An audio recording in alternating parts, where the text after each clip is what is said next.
ఏ post వద్దు నాకు.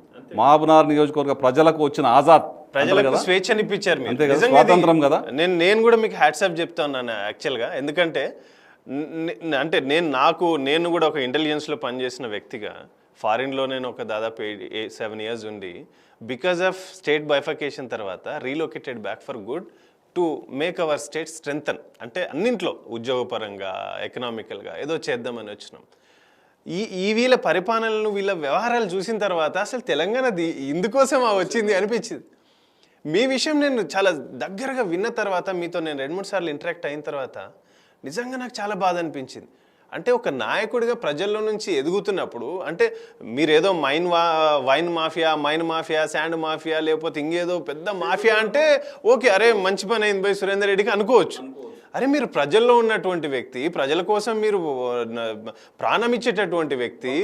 నాకు ఇన్కమ్ వస్తే నేను ప్రజలకు పెట్టేది 150 అవుతుండే, ఇంకో 50 మైనస్ లేకపోతుండే. వాస్తవం. ఈ విషయంలో మీ విషయంలో మాత్రం శ్రీనివాస్ గౌడ్ గారు బిగ్ మిస్టేక్. ఆయన కెరీర్కి అది ఎండ్ కార్డ్ అంతే, లిటరల్గా ఎండ్ కార్డ్ అంతే. పొలిటికల్ కెరీర్ అవుట్ ఆయన. నరకం